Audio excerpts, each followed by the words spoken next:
দর্শক, এইমাত্র একটা টেলিভিশন স্ক্রলে খবর দেখছি। সেটা হচ্ছে গণ অধিকার পরিষদের মিছিলে হামলা।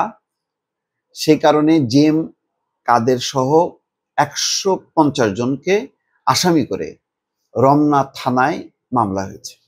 এখন প্রশ্ন হলো দুইটা। আমরা জানি যে নুরুল হক নুরু আহত হয়েছে, সেই চিত্রটা সবাই জানে যে অফিসের সামনেই সংবাদ সম্মেলন শেষে বা করার প্রাক্কালে এমন একটি ঘটনা ঘটেছে। আর একটা ঘটনা ঘটেছে প্রথমে, সেটা হলো ওই বিজয়নগর দিয়ে গণ অধিকার পরিষদের মিছিল যাচ্ছিল।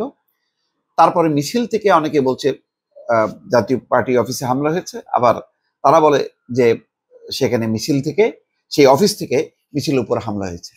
কোনটা সত্য মিথ্যা এটা নিয়ে বিতর্ক আছে, কিন্তু দাবি হচ্ছে তখন থেকেই যে জাতীয় পার্টি সহ 14 দলকে নিষিদ্ধ করতে হবে, এবং এখন কিন্তু সেই দাবিতে তারা আন্দোলনও করছে।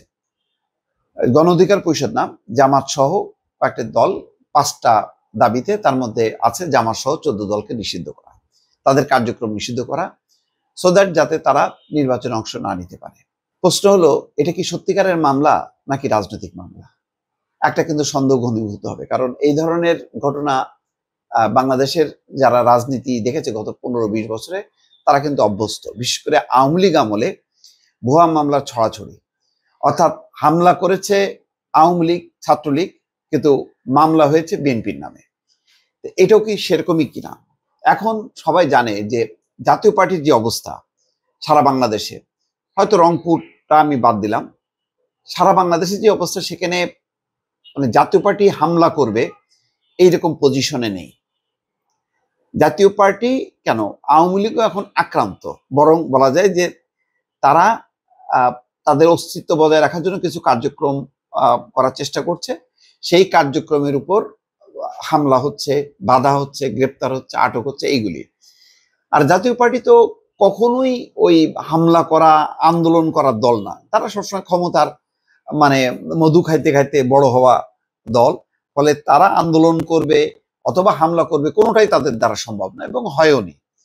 তাদের কার্যক্রম মানে মেনলি ড্রয়িং রুমে সীমাবদ্ধ, অফিসের মধ্যে সীমাবদ্ধ, এইটুকুই। তো সুতরাং এটা নিয়ে কিন্তু একটা বেশ প্রশ্ন আছে যে এটা কি ওই যে বিভিন্ন রাজনৈতিক দল জাতীয় পার্টি সহ 14 দলকে কার্যক্রম নিষিদ্ধ মানে চাইছে, সেটার কি প্রতিফলন কিনা?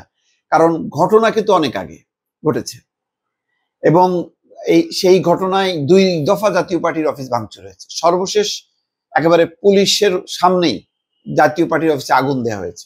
তাহলে সেইখানে সেই মামলায় কারা কারা আসামি হলো? গণ অধিকার পরিষদ অবশ্য বলেছে যে তারা এই হামলার সাথে যুক্ত না। তাহলে কারা হামলা করলো? সেই হামলায় পুলিশ তো তার সিসিটিভির ফুটেজ আছে, সেইগুলোতে 2 দফায় যে হামলা হলো, ভাঙচুর হলো, যেটার প্রমাণ আছে, সেই প্রমাণের ভিত্তিতে কয়জন আসামি হইল সেটা কিন্তু পরিষ্কার না। তাহলে কি দাঁড়াচ্ছে? যে জাতীয় পার্টির অফিস 2 দফা হামলা হলো, আগুন দেয়া হলো, ভাঙচুর হলো, এটা সবাই জানে, গণমাধ্যমে প্রকাশ হলো, তার ভিত্তিতে কোনো গ্রেপ্তার নেই, সেইটার ভিত্তিতে কোনো মামলা নেই, কিন্তু গণ অধিকার পরিষদের মিছিলে হামলা হয়েছে। কোন জায়গায় হামলা হয়েছে? বিজয়নগরে। বিজয়নগরে তো পরস্পর বিরোধী মানে পক্ষ আছে। এই ব্যাপারে কি তদন্ত কমিটি করা হয়েছে? কেউ কি রিপোর্টে বলছে যে জাতীয় পার্টির কর্মীরা হামলা করছে? তাহলে কি সে আবারও সেই পুরনো ধারার রাজনীতি, যেই রাজনীতিতে ছিল শুধু আওয়ামী লীগ প্রতিপক্ষ সবাইকে মামলা করবে, আওয়ামী লীগ সবাইকে দৌড়াবে, কিন্তু আওয়ামী লীগ দৌড়াবে না, আওয়ামী লীগ নিরাপদ? এখন কি যারা মানে জুলাই গণঅভ্যুত্থানের সাথে জড়িত, যেমন বিএনপি, জামাত, এই দলগুলো, এরা নিরাপদ থাকবে?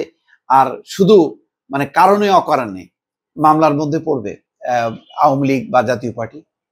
এটা কি আমাদের আইনের শাসন, সামনের যে আমরা সুশাসন গড়ে তুলতে চাচ্ছি, এত সংস্কার নিয়ে আন্দোলন, সেই সংস্কার নিয়ে ক্ষোভ বিক্ষোভ, যে এখনই এমন একটা সংস্কার করতে হবে যাতে নির্বাচনের পর যদি সেই দলগুলো সংস্কার না করে তাহলে তো সর্বনাশ হবে। সুতরাং এখনই এমন একটা সংস্কার করতে হবে যে সংস্কারে সুশাসন প্রতিষ্ঠা হবে, ন্যায্য বিচার, ন্যায় বিচার, অধিকার সবগুলো সমুন্নত থাকবে। আমরা কি এইগুলো মানে এই সরকারের শেষ প্রান্তে এসে কি সেই আলামতগুলো দেখছি? প্রশ্ন রাখলাম দর্শক। ভালো থাকবেন। আল্লাহ হাফিজ।